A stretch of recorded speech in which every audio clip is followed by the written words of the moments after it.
Over the last 9 years, we have been getting a worse and worse toddler infestation problem at our house. A few years ago, we moved out into the country, and it seems like they're more prevalent outside of city limits, out in the woods, and it's just gotten out of hand. So today, I want to teach you guys some things that you can look for in your own house to see if you are having an infestation of toddlers.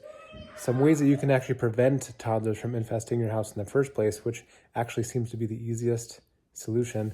And then if you do find yourself with the toddler infestation, I can give you some ways to safely and humanely trap them and relocate them. So let me give you some ideas of what I'm talking about. This used to be our movie room. It was a very adult-oriented room where we could hang out with our friends. And now there are some classic signs of toddler infestation. You can see there are toy scat laying everywhere. These are just markings and signs that toddlers have been in the area and are really starting to get destructive. Oh, look, yep, found some. The thing about toddlers is that when you find one, there's probably 100 more hiding behind the walls, hiding in the cracks, hiding in the pantry, eating snacks. One thing about toddlers is that some people might think that they're really cute, but they can actually be very destructive. Here I have some examples of when a toddler must have gotten a hold of one of those Sharpie things and they left their mark. One very common mistake that I see people make is leaving Sharpies and glitter and Play-Doh and other terrible things laying around the house. Those things attract toddlers like a magnet, and they are for sure to make a huge mess when they find those. If your toddler infestation gets really bad, they will actually start making holes in your walls, and they will start finding ways to get into the walls, into your attic and your crawl space, and then it is very hard to get them out. Toddlers may be cute, but they are often carriers of serious diseases that you need to be careful for. Things like flu, chickenpox, werewolf syndrome, Lyme disease, rabies, swine flu, sleepwalking, cyclic vomiting syndrome, mad cow disease, and other uncommon diseases. They've been known to cause abstinence, sleeplessness, anger, anxiety, premature hair loss, internal bleeding, and chronic bank depletion disorder. Don't let their looks fool you, folks. These things can be very dangerous. So it turns out that prevention is actually the easiest way to approach this problem. So we're going to talk about this in 3 simple steps.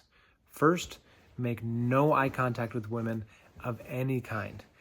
Make sure to never dance with one or buy one a ring. 2, own at least 6 cats. The more cats you have, the more likely you are to scare away a woman. Women are the leading cause of toddler infestations. It can have the opposite effect if you only have one, so the more you have, the better. I've found that at least 6 tends to work the best. And lastly, play at least 8 hours a day of video games. The more hours per day that you play, again, the more likely you are to scare women away. And since women are the leading cause of toddler infestations, this is the best way to avoid it. So if you're watching this, it probably means that it's too late for you and you already have a toddler infestation at your house. So now I want to give you a few ways that you can humanely trap a toddler. So you can make anything from a super simple to a very complicated trap, but in my experience with toddlers, the simpler the trap, the better. So I've just taken some paracord and a clothes hamper and tied it around. The key here is good bait. Pretty much any candy, anything sugary, a marshmallow. In this example, we've got little tiny chocolates that we're gonna use as bait. So now that the trap is set, I'm just gonna sit behind this corner and wait for a toddler to come and fall for my trap. Oh, got one!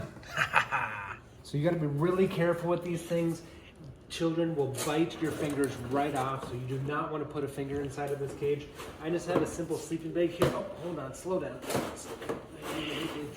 So these pillowcases seem to work really well. You just have to be really careful to watch your fingers and slowly get it over the toddler, just like this. She's really feisty. Okay, got it. As soon as you've caught a toddler, you need to make sure that you sedate it safely and humanely. There are many different ways to sedate a toddler, but I found just good old-fashioned chloroform tends to work the best. Just spray a little bit in their mouth, just like that, and they tend to fall right asleep. Perfect. So after you safely sedate the toddler, you need to make sure that you seal the bag up really nicely. I just have more paracord right here. I'm just gonna wrap it around the toddler's legs, nice and safe. So after you're done safely wrapping the toddler, go ahead and put it aside, and then you can trap the next one. After you catch one, you have to make sure to catch them all, or you will end up with the same problem very quickly. I have the trap baited again. Now we're just gonna wait and see if we can get any more toddlers. Oh, that one was too big. We're gonna have to wrestle this one. So that last toddler was way too big. I had to deal with him a different way. I'm not gonna show you that on camera. Now the trap is baited again. Let's see what we can find. Got her.